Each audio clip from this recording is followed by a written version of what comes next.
The LRC's first election, the historic Taff Vale judgment of 1901, and clandestine electoral pacts with the Liberals. All that and more in this episode of the History of the Labour Party.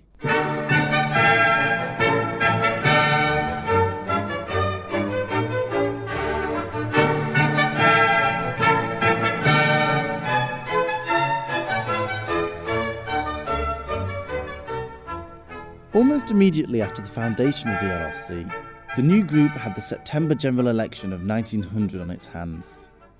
Because it had only recently been established, the LRC was neither prepared nor able to fight a general election proper. Instead, the group fielded 15 candidates, but of these 15, only 2 actually won their seats. The 2 MPs were Keir Hardie and Richard Bell, but even their victories were slightly hollow, as Keir Hardie merely retained the seat he had previously held, and Richard Bell worked more closely with the Liberals once elected than he did his own group. It was hardly a breakthrough. Remember, at the time, the LRC's future was far from certain. It had minimal support from the unions.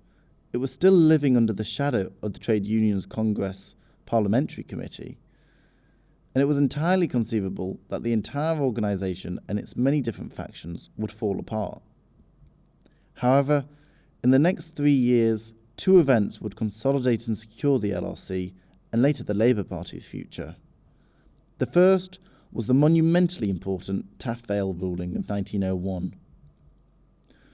Prior to the establishment of the Supreme Court in 2009, the highest court of the land had sat within the House of Lords. The most senior judges of the land were called the Lords of Appeal in Ordinary, although they were more commonly and dramatically referred to as the Law Lords.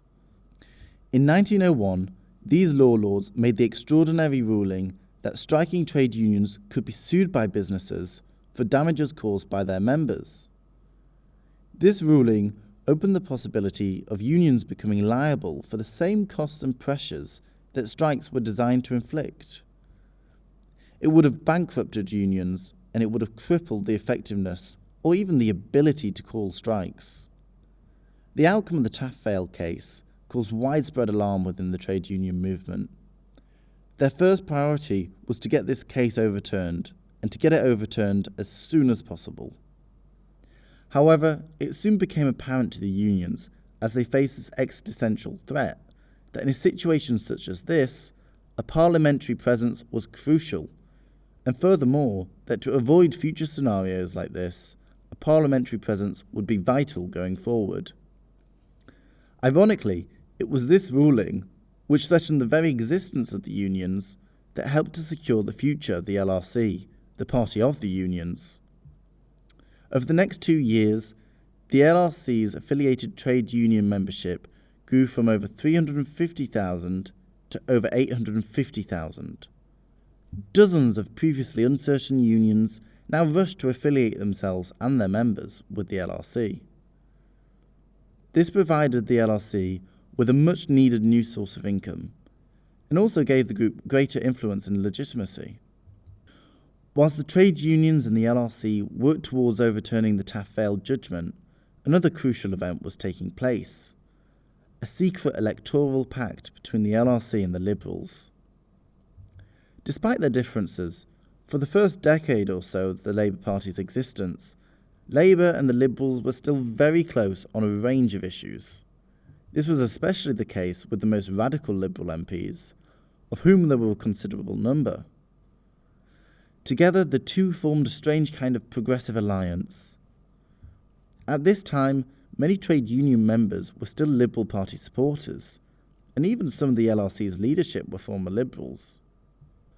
Ramsay MacDonald, who at the time was the LRC's secretary, was particularly inclined to work with the Liberals. Working in secret, he agreed an electoral pact with the Liberals, where the party decided not to field candidates in a host of seats in which they stood no chance of winning, clearing the way for the LRC. The result was astonishing. At the 1906 general election, the LRC won 29 seats, up from just 2. The election was a huge landslide victory for the Liberal Party, with the Conservatives receiving their worst ever general election result. The 1906 election would also prove to be the last before a turning point in British politics. It was the last election in which the Liberals would win an absolute majority, or the popular vote. It was at a February meeting of these new parliamentarians that the decision was taken to change the name from the Labour Representation Committee to the Labour Party. The following race for the chairmanship of the party shows just how contested the future of the party was. The contest was between socialist Keir Hardie, the founder of the Independent Labour Party, and trade union David Shackleton. With a tie of 14 votes for Hardie and 14 votes for Shackleton, the final decision came down to Ramsay MacDonald, who cast his lot for Hardie. Yet whilst Hardie was a socialist, there was no push for the party to adopt socialism. It was deemed unwise to force socialism upon unions and their affiliated membership, who were neither socialists nor ready to become socialists. This would prove to be a sensible choice, as 2 years later in 1908, the incredibly powerful Miners' Federation affiliated with Labour. The union was by far the largest in the country, with its membership being 6 times larger than the next biggest unions. Although returning 29 seats was a good result for Labour, the party was still incredibly small, and many viewed the political group's role merely to be a pressure group within Parliament acting upon the Liberal Party. But despite this, the Labour Party certainly achieved what it wanted to over the next few years, mostly thanks to the Liberal Party. In 1906, the Trade Disputes Act was passed. This reversed the ruling of the Taff Vale case and explicitly stated that unions could not be sued for damages caused during a strike. The Liberal Party also began to support and introduce much more radical legislation. This is best demonstrated by the so-called People's Budget of 1910. The budget, which was originally introduced and passed by the Commons in 1909, introduced unprecedented taxes on land ownership and on the wealthy. However, the budget was blocked by the House of Lords, so in order to prove that there was a clear mandate for the budget, the Liberal Prime Minister H. Asquith called a general election in 1910. The Liberals were returned as the largest party, despite winning a lower vote share than the Conservatives. However, the loss of 123 seats reduced them to a minority government. From now on, they'd have to rely on the support of smaller parties to pass their legislation. The 1910 general election in January saw Labour's numbers of MPs rise from 29 to 40. The party's influence continued to grow. However, the general election in December of the same year would show that as long as the Liberals remained at large, the Labour Party's advances would be limited. The party gained just 2 seats in the 1910 December election, but this would be the last election in which the Liberals ever won the largest number of seats again. Despite now being a minority government, the Liberals passed the extremely important 1911 Parliament Act. The Act firmly established the Commons' superiority over the Lords, and removed the Lords' ability to block money bills. The Act also limited the Lords' power over other bills, with them only being able to delay legislation for up to 2 years rather than being able to block it. Whilst the Labour Party had made gains, the prospect of the party going forward from 1911 looked quite bleak. Without the support of the Liberals, it seemed as if the party would forever be a minor player within Parliament.